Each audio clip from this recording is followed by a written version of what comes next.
Bom dia, queridos alunos. Aqui quem está falando é a professora Paola. Hoje daremos continuidade com o capítulo 7, com fatores da textualidade.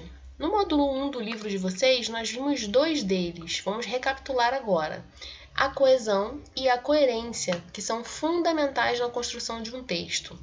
A coesão, é uma unidade de sentido de um texto. Ela vai colaborar com a sua organização e vai ocorrer, das palavras chamadas de conectivos, tá? Ou conjunções também. A coesão também se dá através de alguns mecanismos, São alguns deles a anáfora e a catáfora. A anáfora vai retomar um componente, sem repeti-lo, de fato. E a catáfora vai antecipar um componente. Vamos aqui ver alguns exemplos agora. João e Maria casaram. Eles são pais de Ana e Beto. Então, o pronome pessoal eles está retomando quem? João e Maria, para não repetir, senão vai ficar uma coisa bem repetitiva, Aquilo que às vezes eu comento em algumas redações de vocês, a repetição de palavras ou ideias, porque vocês não fazem esse recurso de anáfora, sem repetir os nomes das pessoas, Às vezes você pode utilizar alguma característica da pessoa, do personagem, principalmente nas narrações de vocês, eu tenho lido muita palavra repetida ou até o nome das pessoas repetindo várias vezes. Então, a anáfora é um recurso muito utilizado justamente para evitar esse tipo de situação. Bom, outro exemplo. Fiz todas as tarefas com exceção desta, 2 pontos. Arquivar a correspondência. Então, aqui a gente tem um pronome demonstrativo desta, seguido de 2 pontos, porque está anunciando um componente. A coerência, ela vai dar uma harmonia entre as ideias, do texto. Ou seja, esse texto ele tem que ter uma lógica nas suas ideias. E isso vai decorrer da sua argumentação. A incoerência vai comprometer a clareza desse discurso, Vai ficar obscuro e vai ficar impossível de se compreender. A gente vai ver alguns exemplos aqui, ó. O relatório está pronto, porém o estou finalizando até agora. Faz sentido isso, galera?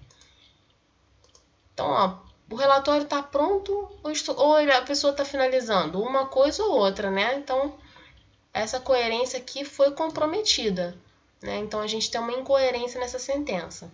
Na segunda, a gente tem o relatório está pronto, porém ainda não o enviei.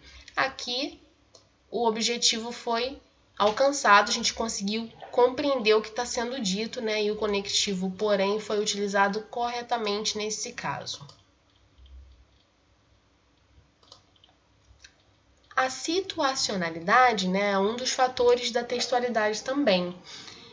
Ele vai orientar a produção do texto, tá? Então, vai tratar-se da adequação do texto à situação enunciativa. Então, os anúncios publicitários são exemplos ótimos para esse tipo de fator da textualidade, porque ele é feito para um público direcionado. Então, vai depender da situação, da enunciação desse texto. Então, vai depender de para quem escreve, quando está escrevendo, Então, o anúncio publicitário vai muito por essa linha, segue essa linha firmemente.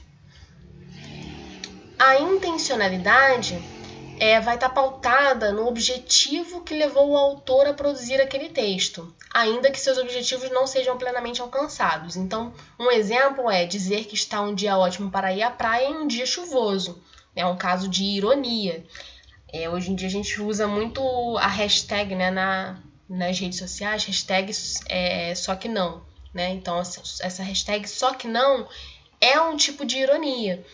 Às vezes, algumas pessoas não conseguem compreender, esse recurso da língua, que é a ironia. Então, a intenção vai estar muito ligado a esse tipo ao objetivo, Ao objetivo ou propósito do autor ao produzir um texto ou algum enunciado. A informatividade como o nome já diz, é passar alguma mensagem ou informação nova através do texto. E essa informação é mais do que passar um conteúdo, é dar sentido a esse conteúdo.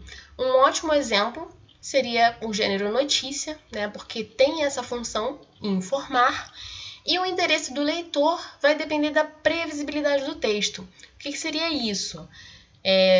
Se o texto apresenta uma situação nova, né, uma informação nova, o interesse do leitor vai ser maior. Se for uma informação que ele já conhece, ele não vai ter tanto interesse assim em ler. Então, esse interesse vai da previsibilidade do texto, ok?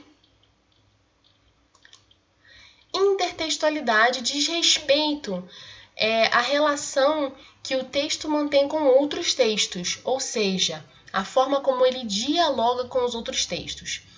Ele pode fazer referências a esses textos, né? Ou discutir suas ideias, ainda que seja para discordar delas. Então, no livro de vocês, a gente tem um texto, A Metamorfose, de Luiz Fernando Veríssimo, que é um caso de intertextualidade com o livro A Metamorfose, né, do escritor Franz Kafka. Nesse livro do Franz Kafka, ele conta a história de uma pessoa, né, que acordou transformada em barata. E o texto do livro de vocês, né, de Luiz Fernando Veríssimo, é justamente ao contrário, a barata que acordou pessoa. Se vocês forem relembrar aí da crônica que nós lemos, ele vai tratar justamente isso. Então é um diálogo que o Luiz Fernando Veríssimo fez, né, com esse livro do escritor Franz Kafka, ok? Bom, galera, é isso. As atividades são essas da página 32 e 33, amplie 39 do 1 ao 7, 41, 1, 2 e 4 e o sintetize da página 43. A página 44 é uma produção textual de crônica, eu já solicitei uma outra, então eu não vou pedir dessa vez, tá bom? Espero ter ajudado com essa aula, um grande beijo e até a próxima!